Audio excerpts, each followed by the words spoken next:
Hello friends, मैं हूं कल्पना प्रजापति और आज हम अपने इंटेलिजेंस के टॉपिक को कंप्लीट करेंगे। ये लास्ट वीडियो है हमारे इंटेलिजेंस के टॉपिक की। तो स्टार्टिंग हो जाती है हमारी मेजरमेंट ऑफ इंटेलिजेंस कि इंटेलिजेंस जो है उसका हम मेजरमेंट कैसे करते हैं। तो जो एंशियंट पीरियड है, प्राचीन काल से हम इंटेलिजेंस की कोई कितना इंटेलिजेंट है उसका मेजरमेंट किया जाता है अलग अलग तरीक़ों से। लेकिन जो सिस्टमेटिक तरीके से इसका जो है स्टार्ट किया, इसका मेजरमेंट करना 1905 में बिनेथ साइमन टेस्ट हुआ। एक बिनेथ साइमन थे, उन्होंने जो एक टेस्ट बनाया 1905 में और उन्हीं के नाम से इस टेस्ट का नाम भी हो गया। तो ये जो टेस्ट था ये French people for French student, ये जो बिनेथ साइमन थे वो फ्रेंच थे, तो उन्होंने क्या था ये फ्रेंच भाषा में बनाया था और फ्रेंच स्टूडेंट्स के लिए बनाया था। ये जो टेस्ट है फ्रेंच स्टूडेंट के लिए फ्रेंच भाषा में था और इसके अंदर जो नंबर ऑफ़ क्वेश्चंस थे वो 30 रखे गए थे, 30 रखे गए थे और इसके अंदर है डिफ़िकल्टी लेवल के अकॉर्डिंग उन्हें अरेंज किया गया था।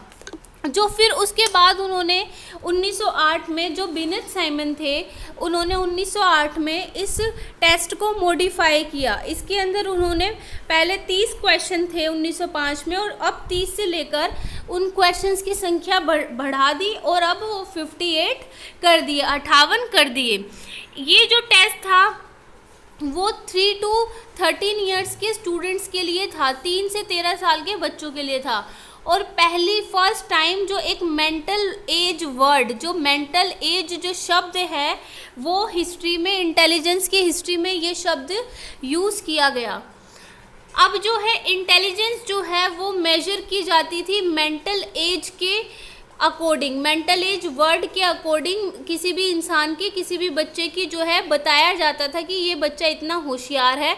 जिन बच्चों की मेंटल एज जो है वो ज़्यादा होती थी क्रोनोलॉजिकल एज से, उसे इंटेलिजेंट कहा जाता था। अब क्रोनोलॉजिकल एज क्या होती है? क्रोनोलॉजिकल एज का मतलब होता है जो आपकी एक्चुअल एज है। अगर आप 18 साल के हो तो 18 साल आपकी एक्चुअल एज है और मेंटल एज है कि आप दिमाग जो है आपका कितनी तेज़ चलता है, आपकी सोच कितनी ज़्यादा है कि आप 18 साल के क्रोनोलॉजिकल एज है, लेकिन आपकी सोचने की शक्ति ये सारी अगर एक 40 साल के इंडिविजुअल के अकॉर्डिंग है तो 40 साल आपकी मेंटल एज मानी जाएगी और क्रोनोलॉजिकल एज होगी आपकी 18 वर्ष। तो जो बच्चा मेंटल एज जिसकी जितनी ज़्यादा होती थी वो इंटेलिजेंट माना जाता था। तो इंटेलिजेंस जो था वो उसको कंपैरिजन करके बताया जाता था कि अगर जिसकी मेंटल एज ज़्यादा है, अगर मान लो किसी की मेंटल एज 40 वर्ष है और उसकी क्रोनोलॉजिकल 18 है तो एक इंडिविजुअल वो हो गया, फिर दूसरा, तो जिसकी जितनी ज़्यादा होती थी उसे उतना इंटेलिजेंट माना जाता था। अब है 1910 में फिर क्या हुआ? 1910 में गोडार्ड जो थे वो एक और क्या कहते हैं, उन्होंने क्या किया, जो बिनेथ साइमन ने जो टेस्ट बनाया था फ्रेंच भाषा में फ्रेंच लोगों के लिए, जो 1908 वाला जो बिनेथ का जो मॉडिफाइड वर्जन था जिसमें 58 क्वेश्चंस थे, उन्होंने उसको इंग्लिश में ट्रांसलेट किया। किसने ट्रांसलेट किया? गोडार्ड ने। और उन्होंने जिससे कि उन्होंने इसलिए किया क्योंकि इंग्लिश एक इंटरनेशनल लैंग्वेज है जो वर्ल्ड वाइड बोली जाती है, लोग उसे समझ भी सकते हैं ज़्यादा कंट्रीज़ में, तो जिससे कि फॉरेन कंट्रीज़ पे उनका क्या कहते हैं उसमें सजेशंस कुछ इंक्लूड किए जा सकें, कुछ कंपैरिजन हो सके। तो जो ट्रांसलेटेड टेस्ट था फिर foreign test was use in foreign countries में उनको यूज़ किया गया और फिर उसके अंदर कुछ सजेशंस और दिए गए। जो 1910 में ट्रांसलेट किया उसे फिर सब बच्चों को दिया उन्होंने फॉरेन कंट्रीज़ में, फिर कुछ और सजेशन आए और फिर बिनेथ साइमन टेस्ट 1911 बना सजेशंस के बाद। ये जो लास्ट टेस्ट है जो बिनेथ साइमन ने खुद बनाया 1911 में, यानी 1905 में बनाया, 1905 का मॉडिफाई हुआ 1908 में बिनेथ ने किया जो क्वेश्चंस बढ़ाए, फिर 1910 में गोडार्ड ने उसे इंग्लिश में ट्रांसलेट किया और जो सजेशंस मिले उसके अकॉर्डिंग बिनेथ ने 1911 में उसके अंदर कुछ चेंजेस किए। अब जो है on the basis of the suggestion जो बिनेट ने कुछ चेंजेस किए 1911 में।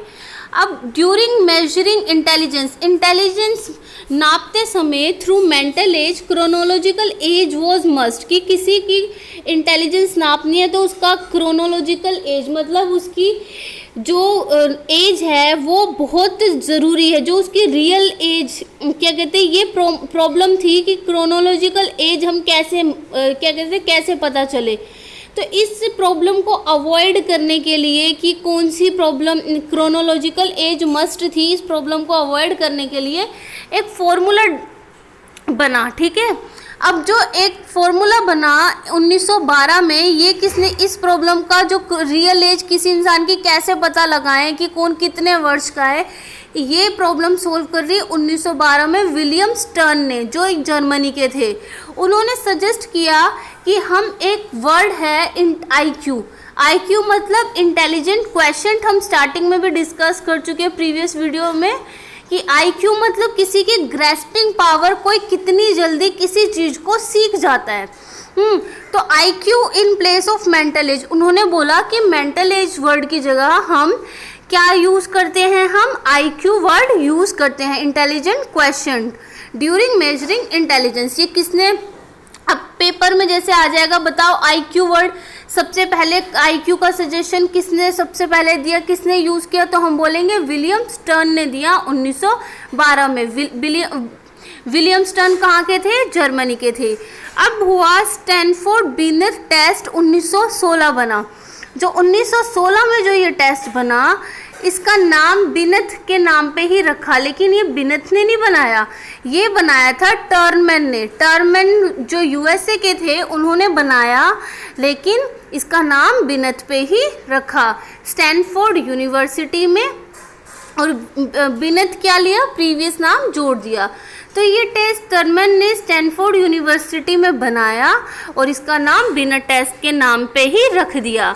अब जो टेस्ट था, ये टर्नमैन ने USA के बच्चों के लिए डेवलप किया और सबसे पहले IQ को यूज़ किया हिस्ट्री में इंटेलिजेंस की। अब IQ का एक फॉर्मूला दिया इन्होंने कि मेंटल एज अपॉन में क्रोनोलॉजिकल एज मल्टीप्लाई 100। तो ये क्या है, इससे हमारा किसी भी इंसान का IQ निकल जाएगा, इंटेलिजेंट क्वेश्चन। अगर ये पूछेंगे कि फॉर्मूला किसने दिया, तो टर्नमैन ने दिया, लेकिन IQ वर्ड यूज़ किसने किया, तो यहाँ पे हम क्या बोल देंगे, विलियम स्टर्न ने यूज़ किया। अब types of children on the basis of IQ, कि बच्चों जो IQ के बेसिस पे हम कितने टाइप के चिल्ड्रन होते हैं। तो जो एक एवरेज बच्चा होता है, जो उसका IQ जो होता है, आप सबको पता है 90 से 110 या 109 लेके चलते हैं हम, ठीक है। तो अब IQ के बेसिस पे जो जनरली जो 50% जो हमारी जनसंख्या होती है पूरे वर्ल्ड की, उसमें 50% लोग जो होते हैं वो एवरेज होते हैं, मतलब नॉर्मल है, ठीक है। एवरेज हैं कितने, 50% लोग जिनका IQ 90 से 110, 109 यही होता है, ठीक है। इसको लेके चलते हैं हम कि एक कहीं बुक में 109 लिखा होता है, कहीं 110 लिखा होता है, ये इतना फ़र्क नहीं पड़ता इस पर। तो ये एवरेज होते हैं 50%। अब है जिनका IQ, अब सुपीरियर कौन होते हैं, अब गिफ्टेड चाइल्ड किसे कहते हैं, गिफ्टेड या सुपीरियर, जिन लोगों का IQ 130 या 130 से ज़्यादा होता है वो गिफ्टेड बच्चे होते हैं। ऐसे गिफ्टेड जो होते हैं वो 2.2% होते हैं। और जो सुपीरियर होते हैं, सुपीरियर जो होते हैं जिनका IQ 120 से 130 के बीच में होता है, उन्हें हम सुपीरियर कहते हैं, जो हमारी पॉपुलेशन का 6.7% है।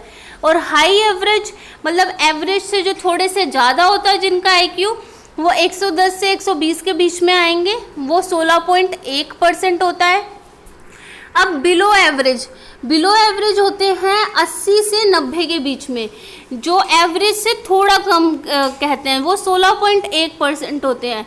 अब 70 से 80 के बीच में बॉर्डर लाइन पे होते हैं 6.7, और बिलो 70 वो होते हैं मेंटली रिटार्डेड, जिनको थोड़ा विकार होता है, मानसिक विकार वाले बच्चे, वो होते हैं 2.2%। तो ये आपको ये याद करना है। अब है कि जो अब ये ग्राफ देखिए कि आप इसमें देखेंगे कि जो हमारी जो मोस्टली जो हमारी जनरेशन है ना वो एवरेज को फॉलो करती है। मान लो बीच में सेंटर में एक लाइन है, ये है एवरेज की। अब अगर किसी के पेरेंट्स जो हैं बहुत ज़्यादा इंटेलिजेंट हैं, जिनका आईक्यू ज़्यादा है, सुपीरियर हैं, गिफ्टेड हैं, ऐसे हैं, तो और लेकिन उनकी जो नेक्स्ट जनरेशन होगी ना, तो उसके चांसेस होंगे कि वो जो ये बीच वाली जो एवरेज की लाइन है ना, वहाँ पे वो क्या करेंगे, उधर की तरफ उनके बच्चे जाएंगे।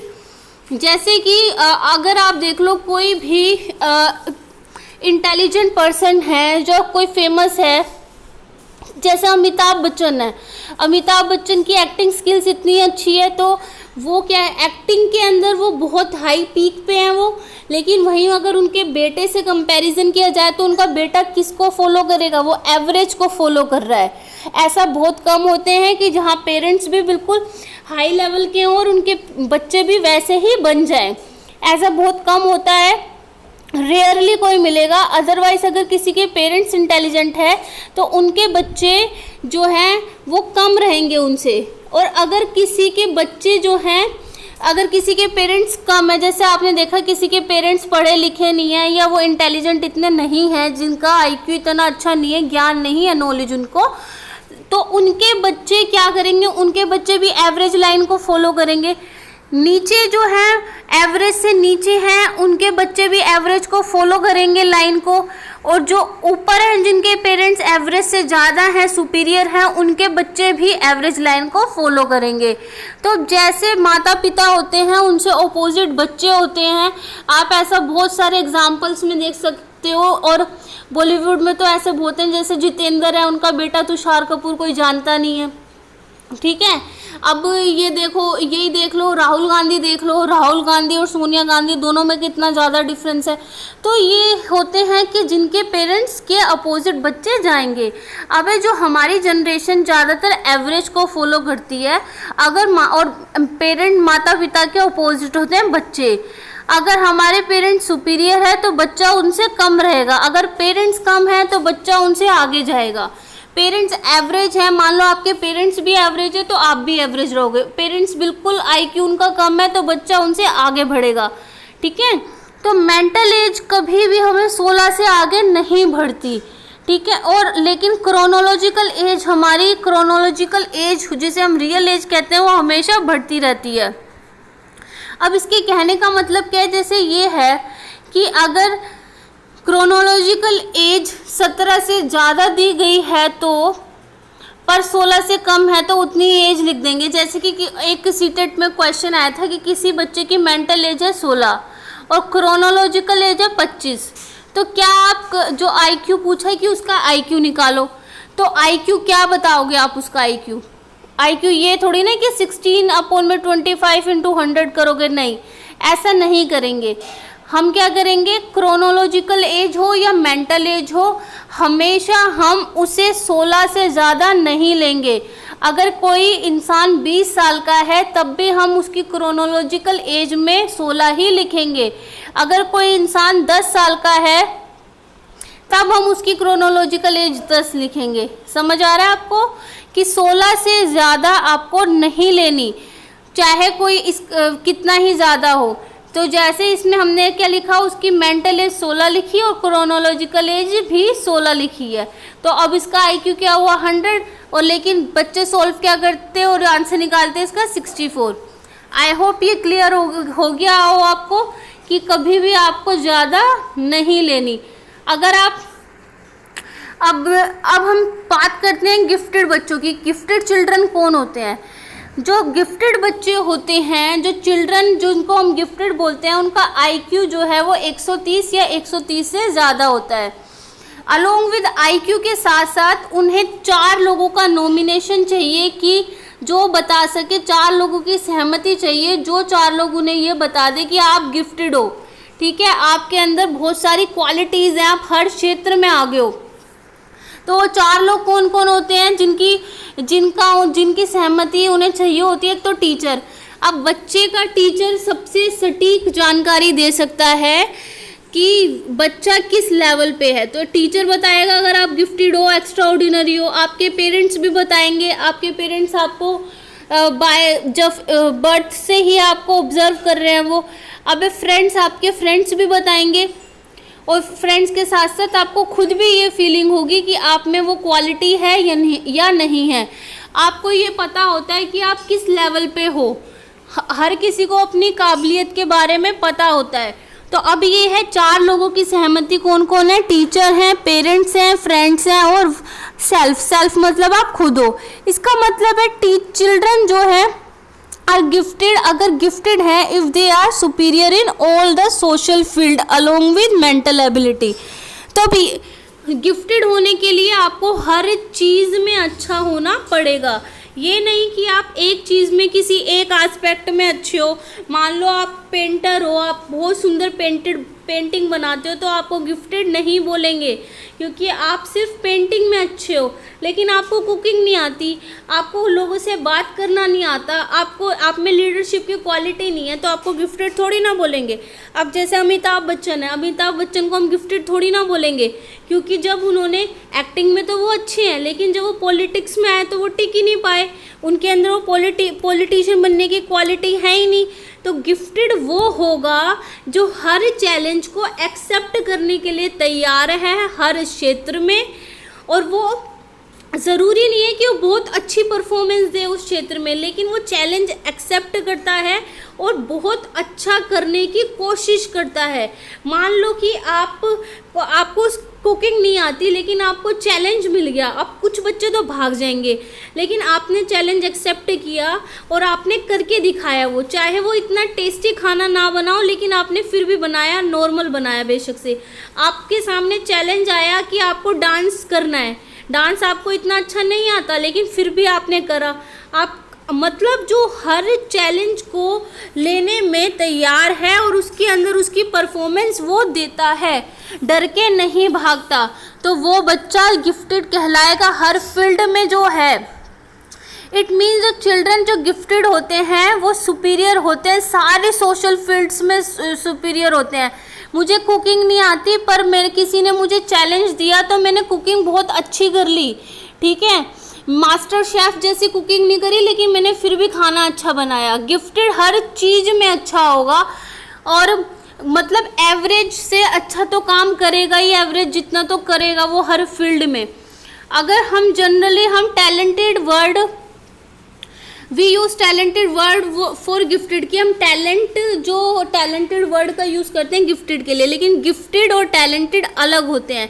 टैलेंटेड का मतलब जो सिर्फ एक चीज़ में अच्छा है, आप बोलने में अच्छे हो तो सिर्फ, और बाकी चीज़ों में अच्छे नहीं हो तो आपको टैलेंटेड बोलेंगे, आपको गिफ्टेड नहीं बोलेंगे। आप स्पोर्ट्स में अच्छे हो, आप खेल बहुत अच्छे खेलते हो, हर टाइप के खेल खेलते हो, तो आप टैलेंटेड हो क्योंकि आपको और काम नहीं आते, आप पब्लिक डीलिंग नहीं कर सकते, आप किसी के सामने बोल नहीं सकते, चैलेंज एक्सेप्ट नहीं कर सकते, आप बाकी कुकिंग डांसिंग कुछ नहीं कर सकते, तो आप टैलेंटेड हो, आप गिफ्टेड नहीं हो। अमिताभ बच्चन का एग्जाम्पल जैसे इसमें दिया हुआ है। अब कोई भी चैलेंज लेने के लिए आप तैयार हो तो आप गिफ्टेड हो, ज़रूरी नहीं है बहुत हाई लेवल का काम करोगे, लेकिन एवरेज तो करोगे ही करोगे, एवरेज से भी अच्छा करोगे, ठीक है। तो आप अपने आसपास देखो कि आपको ऐसे कौन से बच्चे मिलते हैं, आपके कौन से दोस्त ऐसे हैं जो ऐसी क्वालिटी रखते हैं, जो खाना भी अच्छा बनाते हैं, कोई मुसीबत आने पे उसको एक्सेप्ट करते हैं, घर के काम भी करते हैं, वो बाहर के काम भी करते हैं, उनके अंदर लीडरशिप की क्वालिटी भी है, डांस भी कर लेते हैं, हर चीज़ में वो अपना कंट्रीब्यूशन देने के लिए, अब उस चैलेंज को एक्सेप्ट करने के लिए वो तैयार रहते हैं। तो ये होते हैं गिफ्टेड बच्चे। अब ये जो बच्चे होते हैं ये बहुत ज़्यादा, इनकी मेंटल एबिलिटी बहुत ज़्यादा होती है एवरेज बच्चों से। अब बर्थ किट, जब इनका बर्थ होता है, जन्म होता है, तो इनका वेट और हाइट जो है एवरेज बच्चों से ज़्यादा रहती है। मान लो कि एवरेज बच्चा लगभग 3 किलो का होता है, तो ये 3 किलो से थोड़े ज़्यादा होंगे, इनकी लेंथ भी थोड़ी ज़्यादा होगी। जन्म के समय जैसे आपको पता है पेरेंट्स छोटे हो या बड़े, लेकिन जो बच्चे लंबे पेरेंट्स का बच्चा और छोटे पेरेंट्स का बच्चा, दोनों पेरेंट्स के बच्चे की एवरेज जो है वो 3 किलो ही रहती है इसके अराउंड में, लेकिन जो गिफ्टेड होगा वो उससे थोड़ा आगे होगा। ये क्लियर स्पीकर होते हैं, ये अपनी बात को कह देते हैं, इनमें डर बिल्कुल नहीं होता कि इनको कोई गलत चीज़ बर्दाश्त नहीं होती। जैसे आप इनको यूँ चुप नहीं करा सकते, आप चाहे बोलते आप जैसे लेकिन हम अपने देश में देखते हैं कि वो कंट्रोल करते हैं ऐसे बच्चों को कि नहीं तुम्हें नहीं बोलना, नहीं बोलना, मत करो तुम, ये सब बोलते हैं। लेकिन ये बच्चों को ऐसी अपनी फीलिंग्स को कंट्रोल करना ना मुश्किल हो जाता है। फिर वो सामने अगर उन्हें कुछ चीज़ गलत लग रही है तो वो क्लियरली फिर वो मुंह पे बोल देते हैं, वो क्लियर स्पीकर होते हैं। चैलेंज एक्सेप्ट करते हैं, चैलेंज को, टास्क को। इनके अंदर ईगो की बहुत ज़्यादा प्रॉब्लम होती है, अहम की। अगर कोई बात उनके ईगो पे लग जाए या तो वो बहुत जल्दी इनको अहम केंद्रित क्या कहते हैं, इनको ये रहता है कि कोई मुझे ऐसे क्यों कह रहा है, कोई मुझे पूछ क्यों नहीं रहा, मुझे इम्पोर्टेंस क्यों नहीं दे रहा अगर मैं ये काम करूँ। तो इनको ईगो की प्रॉब्लम बहुत ज़्यादा रहती है। अगर इन्हें कोई कुछ कह दे तो उन्हें इस चीज़ की भी दिक्कत रहती है। अब इनकी जो थिंकिंग होती है अपने क्लासमेट से ज़्यादा होती है। अब वो सुपीरियर होते हैं तो वो उनसे ज़्यादा तेज़ सोच लेते हैं, तो वो अपने जो साथ के जो फ्रेंड्स होते हैं, अपने क्लासमेट्स होते हैं, उन्हें बिलो स्टैंडर्ड समझते हैं। वो कहते हैं कि मेरे स्टैंडर्ड का नहीं है, स्टैंडर्ड मेंटेन नहीं करता ये। और वो फ्रेंडशिप उन्हीं से करना चाहते हैं जिनका IQ ज़्यादा हो, जो हायर एज, जो बड़ी क्लासेस के बच्चे हैं, या तो वो उनसे फ्रेंडशिप करना चाहते हैं क्योंकि वो अपने क्लासमेट्स को अपने लायक नहीं समझते। वो कहते हैं अरे इन्हें तो कुछ नहीं आता, क्योंकि वो काम करके बैठ जाते हैं, इतने में और बच्चे काम कर रहे होते हैं। और वो क्या करते हैं, बच्चों को डिस्टर्ब भी करते हैं।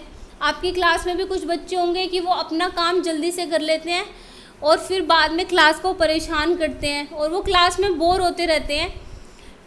अब इसके अंदर है they are aware about the right and feelings of other, कि इन्हें पता है कि कौन कौन से अधिकार हैं, दूसरों की फीलिंग्स क्या है, ये हर चीज़ पर के बारे में इन्हें अवेयरनेस रहती है। जैसे कि मान लो कहीं पब्लिक प्लेस में गए तो वो अपने आप सीट देखते हैं कि किसी को ज़रूरत है तो वो अपने आप खड़े हो जाते हैं सीट ऑफ़र करने के लिए, किसी कहने की ज़रूरत नहीं पड़ती। तो वो दूसरों की फीलिंग्स को समझते भी हैं। पूरे दिन सपने देखते रहते हैं, इन्वॉल्व रहते हैं डे ड्रीमिंग में कि ऐसा होगा, ये होगा। अब वो है हर सब्जेक्ट उनके लिए बहुत इजी होता है, अगर वो उसे कर लेते हैं तो वो उनके लिए बहुत ज़्यादा इजी होता है। वो कभी भी होमवर्क में बिलीव नहीं करते, उन्हें रिटर्न काम बिल्कुल पसंद नहीं है, ये होमवर्क करना ये फालतू की चीज़ें लगती है उन्हें। अब वो बोर हो जाते हैं एक्सरसाइज में, they feel bore in exercise करने में उन्हें थोड़ी बोरियत महसूस होती है और टीचर्स के खिलाफ नेगेटिव फीलिंग होती है। क्यों होती है? क्योंकि जो टीचर होती है ना, उनकी क्यूरियोसिटी को वो क्या कहते हैं, वो क्या कहते हैं, एक्सेप्ट नहीं करती टीचर, और उनकी जो ज़रूरतों को पूरा नहीं करती। अब बच्चे की नीड है, क्योंकि अगर टीचर मान लो नॉर्मल है, टीचर का IQ नॉर्मल है, या सिर्फ टीचर एवरेज बच्चे के अकॉर्डिंग पढ़ा रही है क्लास में, इन बच्चों पे ध्यान नहीं दे रही। क्योंकि हम देखते हैं कि जो टीचर है ना एवरेज के अकॉर्डिंग पढ़ाती है, एवरेज पे ध्यान देती है, या फिर जो स्लो लर्नर्स होते हैं उन पे ध्यान देती है, इन बच्चों पे ध्यान ही नहीं देते। तो ये हमेशा इरिटेटेड रहते हैं और वो टीचर के बारे में नेगेटिव सोचते हैं।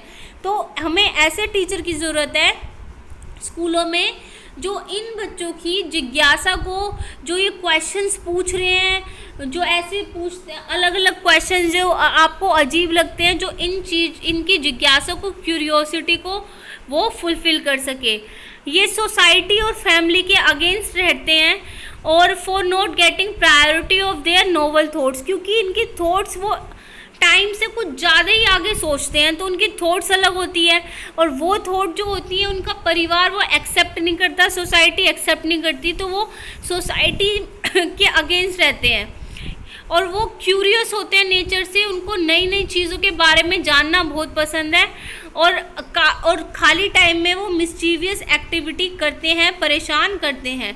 अब कौन कौन से जो मेथड्स हैं एडजस्ट कर सकते हैं जिसमें हम गिफ्टेड बच्चों को, अब सिंपैथेटिक बिहेवियर से, कि अगर हमारा बिहेवियर है सिंपैथेटिक हम दिखाएं उन्हें कि हाँ भाई तुम्हारा भी कोई रोल है क्लास में। वरना ऐसे बच्चों को ना टीचर छोड़ देती है कि ये अपने आप कर रहे हैं ना, तो उन पर टीचर बिल्कुल ध्यान नहीं देती।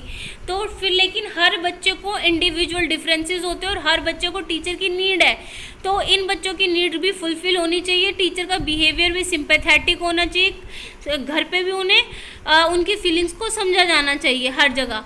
अब करिकुलम में अनरिचमेंट होनी चाहिए, उसके अंदर हायर लेवल की बुक्स करवा सकते हैं। जैसे कुछ रेफरेंस लिखा होता है ना, आप अपनी बुक में देखना, वहाँ पे लिखा होता है कि आप इस रेफरेंस बुक के नाम भी लिखे होते हैं।